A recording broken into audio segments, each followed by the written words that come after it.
Well, good morning, everyone. Good morning. Thank you so much for coming. It is so great to be among friends this morning, and there is one very special friend that I wanted to introduce you to. Not that he really needs any introduction at all, because he's a favorite of yours, just as he is a favorite of mine. Tom Tiffany has worked his entire political career to fight for conservative values. It's why he is so respected not only in the Northwoods, but also in Madison, Wisconsin, the epitome, the epicenter of the Wisconsin swamp. But now he is respected in Washington, D.C., which invented the word swamp. We all know this.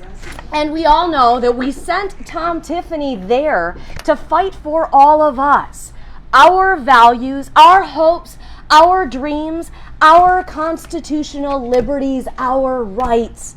And that is why I am so proud to be joined this morning by my friend and yours, Congressman Tom Tiffany.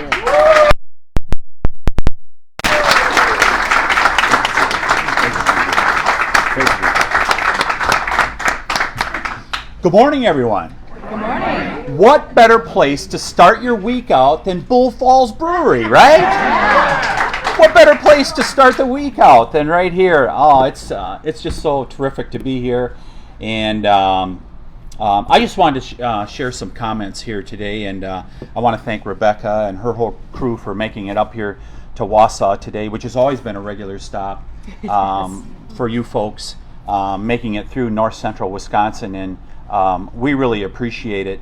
So we have a number of good candidates that are running for governor. And in fact, almost all of the races that we have for statewide office, we have a really good field of candidates here in 2022. And that includes running for governor, including a few people that have been in the news talking about maybe they are still thinking about running. But when you evaluate the field, and as I evaluate the field, there's one person that stands above everyone else that I believe will be the best governor Wisconsin can elect here in 2022, and that is Rebecca Kleefisch.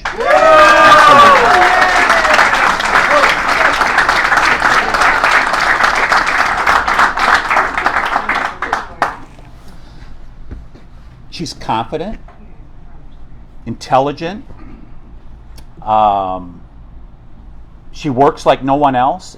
If anybody is following Rebecca Kleefisch on the campaign trail, you know no one will outwork Rebecca Kleefisch, and that will include when she is governor. She will work tirelessly for the people of the state of Wisconsin. And when you look at what's happening, so I spent a lot of time out in Washington, D.C. Just came back Thursday night after a couple weeks stint out there in the swamp. Yeah. And you didn't get stuck. Yeah, for sure. And what we see is weakness. And that weakness that you see with Joe Biden, we also see with Tony Evers here in Wisconsin. Does anybody see strength there in either of those gentlemen when in trying to do their jobs as chief executives? I certainly don't see it. I mean, when you take things like, we have a border that is absolutely out of control at this point. Title 42 is about to go away, where there will be simply no limits on people being able to come into our country. Joe Biden made that happen, and he did it out of weakness. But you know what? Tony Evers thinks the same way. All you have to do is look back to 2019, when our National Guard was helping out another state to help control the border. What did Tony Evers do?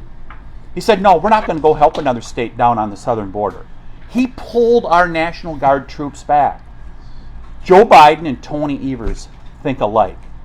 And you look at inflation and energy costs that are skyrocketing here in America, the number one issue for Americans at this point. How did that happen? January 20th of 2021. President Biden said, I'm going to stop the Keystone Pipeline. But he didn't stop with just the Keystone Pipeline. He has shut down drilling on public lands. He has made it clear to the lending authorities at the federal level that fossil fuels are off limits. We do not want you lending to these people. His Federal Energy Regulatory Commission is slow-walking pipeline permits. And what do we get? We get gasoline that's $1.50 higher than it was on January 20th of 2021. I happen to be a propane user, like about 30% of the people here in northern Wisconsin that we use for our fuel. We were paying 80 cents a gallon in August of 2020. We're now paying over $2 a gallon to heat our homes. That's weakness that Joe Biden has brought to us. What does Tony Evers have right now? He has a permit sitting on the desk of the Department of Natural Resources, which he has authority over, to reroute a major pipeline in northern Wisconsin in the 7th Congressional District. That pipeline permit is gathering dust at the Department of Natural Resources. Tony Evers could do something about this if he chose to. And by the way, I was in Superior, what was that, about a month and a half ago, after the State of the Union speech that President Biden gave. On the next day, he went to Superior to sell his infrastructure bill. He did not talk at all about a refinery that's up in Superior, Wisconsin, the only refinery we have in the state of Wisconsin. President Biden didn't talk about that at all, about rebuilding this our refinery and how important it is for Wisconsin. And he was there talking about we need to rebuild our infrastructure in the country, right? One of the major products that comes out of that refinery when it gets rebuilt is asphalt. What can be more important for building roads than asphalt? Joe Biden didn't say anything about it, and do you ever hear Tony Evers talk about it?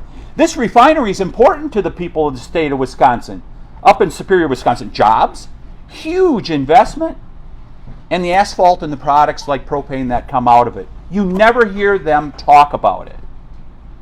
And then, of course, you have crime. We have, unfortunately, a party that can be described no other way than weak on crime. Some of them encouraged rioting back in 2020. Joe Biden, while he gives it lip service that he supports the police, you ask law enforcement, do they trust Democrats at this point on crime? They don't. And who could have been weaker than Tony Evers on crime? Let's go back to 2020. The riots are burning down Minneapolis. Protests are going on in Madison and Milwaukee. How much of a stretch would it be for a chief executive to say, you know, we may have a problem here real soon? We did. State Street burned down. A state senator got beaten to a pulp in one of those riots. Where was Tony Evers? He was in the governor's mansion in Maple Bluff, and he did not lift a finger to stop those riots. But ladies and gentlemen, it gets worse. A month and a half, no, 2.5 months later, end of August, Kenosha burns. And why did Kenosha burn? Because the Attorney General of the state of Wisconsin and the governor of the state of Wisconsin, Tony Evers, did nothing about it. In fact, you could make the case they did worse than nothing. They poured fuel on the fire by saying the cops were the bad guys. Go back and look at that person's rap sheet, and you tell me that the cop was the bad guy. The cop that was going there to help a woman whose kids were under the threat of kidnapping. And the cops are the bad guys in Tony Evers' world? That's why we need a new governor. Yes.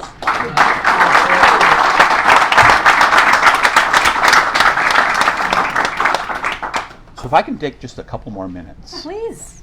I'm enjoying this. Rebecca Kleefisch and I were both elected in 2010. Let's go back down the history trail. What did our country look like in 2010?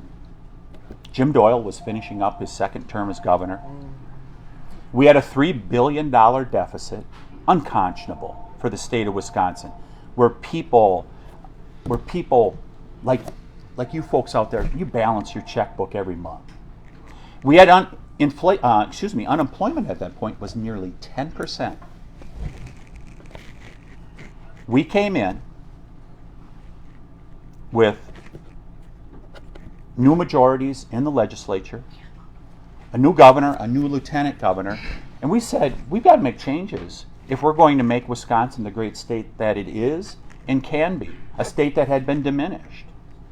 And we made those tough decisions, and many of you remember those tough decisions that we made. They were not easy. And many people disagreed with us, but they can't disagree at this point. Those changes that were implemented over 8 years put Wisconsin in so much better shape that we're reaping the rewards yet today. Wouldn't you like to have a governor that bring back those good days that Wisconsin can have, that's going to make Wisconsin the best state possible? So, folks, I am so excited to be here in Wausau today to say that, as one gentleman likes to say who held very high office, Rebecca Kleefisch has my full and total endorsement.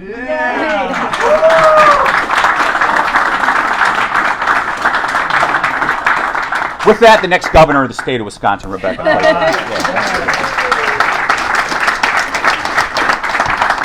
Thank you to my friends, Tom, and thank you again to all of you, Cal, Donna. Thank you for being here, taking time out of your busy day. Pat, I sincerely appreciate it. All of my friends in the activist community, because we know that this is an activist movement. This is not a social movement, and we are about to take back control of the great state of Wisconsin and give it back to the people of our state. It's going to feel good. It's going to feel good. We heard Tom talk a lot about affordability and how do we possibly get gas and groceries in the same week. We heard Tom talk about natural resources and making sure that we actually invest in all of the above energy policies, something we don't talk a lot about in states or even here in the state of Wisconsin. We also heard Tom talk a lot about crime and keeping our neighborhoods safe and secure. There are going to be people in this race who ignore these things, particularly Tony Evers, because he knows that he is on the wrong side of history. And there are a lot of people who are watching this race right now, countrywide, who are saying, well, Tony Evers isn't such a bad man. I mean, he's not a fire-breathing dragon. And that may be true. He may not be a bad man. He may not be a fire-breathing dragon. But what Tony Evers also is not is a strong leader. And these times, which mirror the times when we came into office in the first place, these times mirror the time in 2010 when voters got sick of weak and failed leadership. They got sick of deficit spending. They got sick of leaders being completely out of touch and not listening to the concerns that people have every single day. And he may not be a bad man, but he is not a good leader. He is just not up to this job anymore.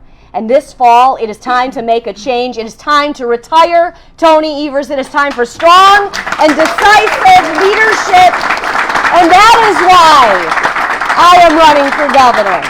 Because it is time to take back control. So let's address those issues. Affordability. There are folks who are going to say, well, there's not a lot a governor can do to combat hyperinflation. This is a mistake of the federal government. They are wrong, friends. In order to combat inflation at a 40-year high that was given to you courtesy of Joe Biden and Tony Evers, we can do something. We can allow people to keep more of their own money, and it is time for transformational income tax reform in the state of Wisconsin. Are you ready to keep more of your own money?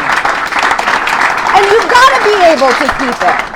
You've got to be able to keep it because there are a lot of people in this room who are able to buy both gas and groceries in the same week, but what about our friends and neighbors who can't?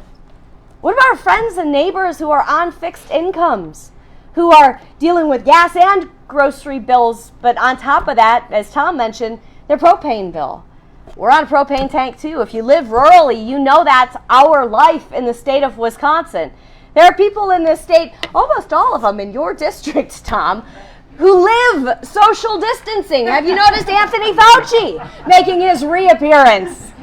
Friends, there is a lifestyle that we embrace and enjoy, that we love in the state of Wisconsin, but it's a lifestyle that we need to have affordable. And the answer is not, let's pack our bags and move to a freer state, a more affordable state like Texas or Florida. The answer is, let's make our Wisconsin affordable again. So let's do it. Let's do it this fall.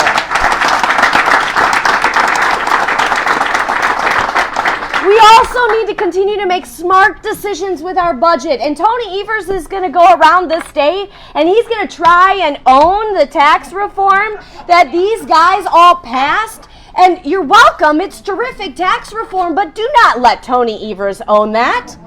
He's going to go around, he's going to tell you that he signed a massive tax cut. You know what Tony Evers' executive budget actually gave to you?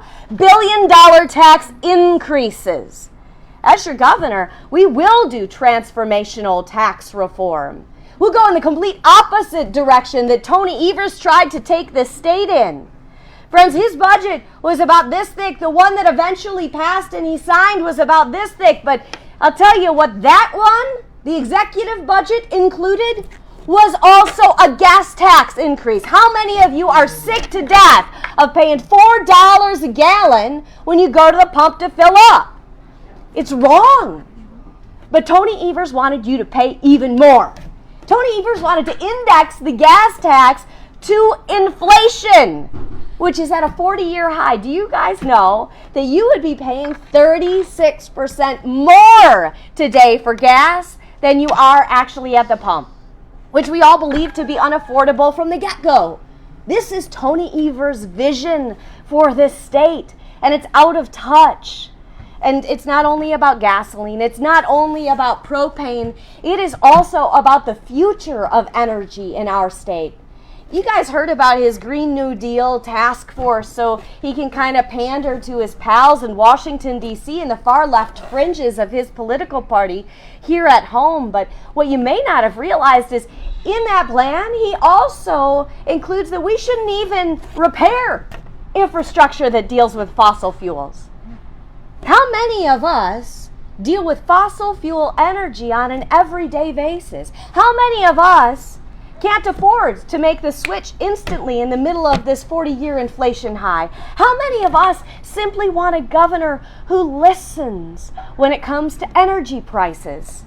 I think all of us. And it is time for us to take back control and give it back to the people of this state. We will have responsible, all of the above energy policy so you can actually afford your own life starting this fall, friends. And finally, Tom talked a lot about crime. I was on my way up here and they announced that we're closing in on 55 murders in Milwaukee this year. Last time I checked, it is 4/11/22. Almost unbelievable if we hadn't seen it with our own eyes. These headlines coming out of our big cities, but the problem is it's not just the big cities anymore. You guys have seen that even our vacation destinations are having murders. You guys are seeing that there are more car thefts in Milwaukee than there are in Chicago. And if it's not the car thefts and the catalytic converters being stolen coming to your neighborhood, then it is the overdose deaths that are coming to all of our neighborhoods. And now with what Tom just mentioned about Joe Biden's immigration priorities, we know that the drug cartels of yesterday are going to be amplified so that they are 20 times worse tomorrow. This is Joe Biden and Tony Evers' America. This is Joe Biden and Tony Evers' Wisconsin. They don't care because they're not listening. They don't even know that you want safety and security in your own neighborhoods. They don't even know how many people overdosed in your community. I do. And I know because I travel the state up one side and down the other every single day because I do care. And I do ask the questions and I do listen to the answers. And as the former co-chairman of the governor's task force on opioids abuse, there are few things more devastating to a community and a family than an OD death. We gotta listen. And Tony Evers is covering his ears to the hopes, the dreams, and the pleas of the people of Wisconsin. As your governor, we will crack down on violent crime. I will put 1,000 more police officers on the streets of Wisconsin. We will do it in our first executive budget.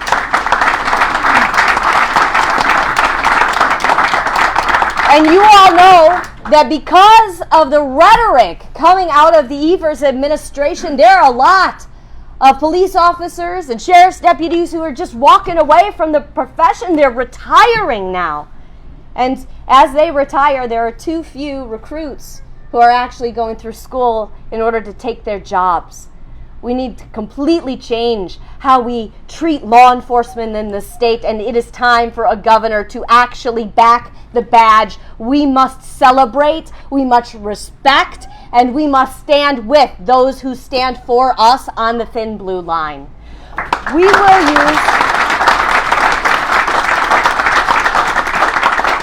will use our Wisconsin State Patrol to surge where violent crime is surging, and we don't yet have enough police recruits. But those police recruits are going to be on the way, my friends, because we will aggressively recruit in other states where they have seen vaccine mandates and a crackdown on people exercising their individual rights and constitutional liberties.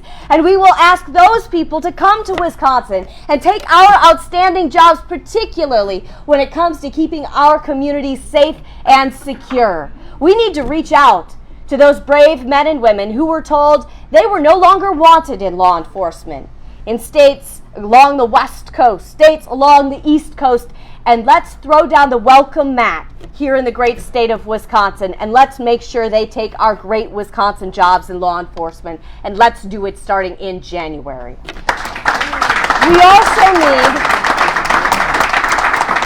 We also need bail and sentencing reform. Tom talked about this. We saw what happened when Kenosha burned. We saw what happened when Madison burned. But we also saw the pain on our brothers and sisters' faces in Waukesha after the Waukesha Parade massacre. This is a direct result of bad policies coming out of district attorneys and judges' offices where they said low or no bail, and then they produce a revolving door for criminals with rap sheets a mile long. They may be sentenced, but they come right back out on the street to terrorize our communities, and that's exactly what happened in Waukesha. Low or no bail policy once again, and the bad guy killed 6 people. More than 60 were injured. And those deaths, those injuries, are to be laid directly at the feet of the Milwaukee County District Attorney, who said he knew that his policies of setting low or no bail, he knew those policies would lead to people dying. In fact, in 2007, in an interview, he actually said, "I guarantee it." But rather than hang his head in shame, he continues to run on these policies. And do you know that in 2020, he ran unopposed? This is why we must have bail and sentencing reform, and we must have it now. We must remove discretion from bad judges and bad district attorneys, and we must side with victims and the communities of the state of Wisconsin. We've got to back the badge. We've got to take back control from criminals. Finally, guys, let me tell you something. Tony Evers already has the opportunity to fire District Attorney John Chisholm in Milwaukee County. But he's siding with him instead. And so as your governor, I make you this promise. I will fire District Attorney John Chisholm, and I will fire him on day 1.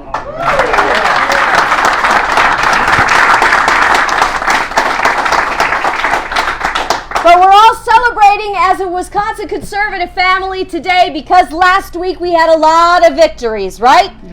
And you are responsible for so many. You got so many great candidates across the finish line, but let this be our lesson. Because I just told you the District Attorney John Chisholm ran unopposed in 2020. Let us not ever, after Tuesday, let any of these candidates run unopposed again. Go into the darkest blue districts of this state and offer people change agents. Offer people opportunity. I'm asking you guys on Facebook Live if you have ever considered running for political office in your life. Now is the moment to do it. Now is the time that all of us together take back control and give it back to the people of Wisconsin. I thank Tom Tiffany, I thank you, and I ask you all to get ready because this is going to be an epic battle for the hearts and the minds of Wisconsin. Because as goes Wisconsin, so goes the nation. And we know that we're about to take back control, win this governor's race in 2022. Y'all know what happens next, right?